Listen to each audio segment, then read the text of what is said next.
होता लंबे समय में, तो धीरे धीरे उसकी उत्पादन क्षमता कहीं ना कहीं प्रभावित हो रही है।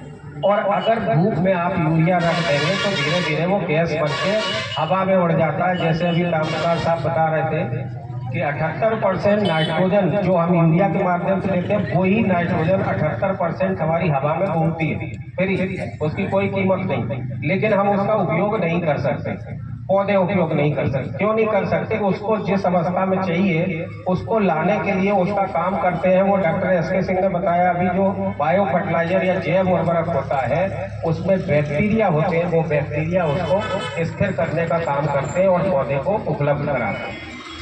तो मैं बात कर रहा हूँ कि क्यों जरूरत पड़ी इसकी, कि धीरे धीरे लंबे समय से हमारी जमीन खराब हो रही है, हमारा पानी खराब हो रहा है, हमारी हवा प्रदूषित हो रही है।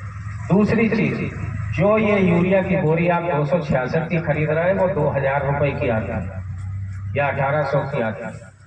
डीएपी की बोरी जो 1350 की आप ले रहे हैं और वो 3000, 3500, 4000 की भी आती है। वो घटते बढ़ते रहते हैं, क्योंकि उसका कारण ये है कि हमारे देश में यूरिया और डीएपी की जितनी हमारी खपत है प्रतिवर्ष की, यूरिया के केस में हम 40% मात्रा जो है वो विदेशों से आयात करते हैं।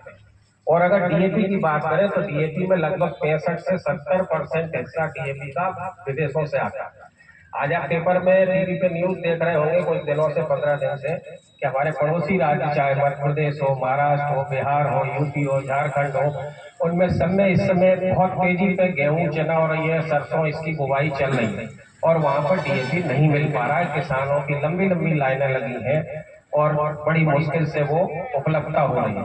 क्योंकि आपके हमारे छत्तीसगढ़ में सीजन ऐसा है, इसलिए आपको उसकी कमी महसूस नहीं हो रही, लेकिन इसकी बहुत बड़ी मुसीबत है। इसलिए अच्छा, जो अनुदान का पैसा दिया जाता है भले ही वो सरकार देती है, लेकिन वो पैसा किसका है? हमारा आपका ही है। कहीं ना कहीं टैक्स के रूप में किसान सरकार एक तरफ से लेती है और अनुदान के रूप में उसको खर्च करती है। तो सरकार का कहना यह है कि अगर आप जो यूरिया और डीएपी उपयोग कर रहे हैं बोरी वाला, अगर इसकी मात्रा हम आधी कर दें उपयोग में, तो हमारी जमीन, जल और वायु, इनका प्रदूषण भी कम हो जाएगा, हमारी जमीन की उत्पादन क्षमता भी बनी रहेगी आने वाली पीढ़ियों के लिए, और हमारे जो अनुदान की राशि है वो भी खाद पे कम उपयोग होके उस राशि का कहीं न कहीं दूसरे विकास कार्यों में उसका उपयोग हमारे लिए किया जा सके।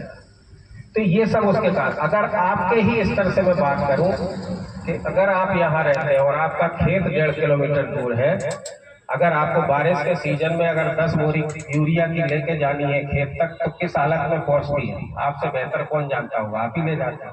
और अगर उसी 10 बोरी की जगह 10 बोतल आपको ले जानी हो तो एक थैले में डाल के आप आसानी से ले जा सकते हैं।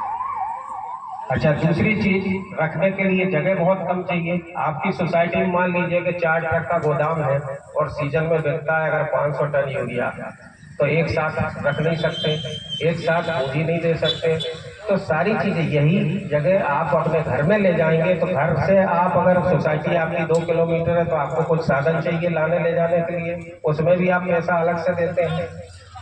तो ये सब बातें हैं। आने वाले भविष्य में ये नैनो उर्वरक क्षेत्र में एक क्रांति है। अभी चूंकि नई नई आए हैं इसलिए आपको बताना समझाना पड़ रहा है। जैसा कि अभी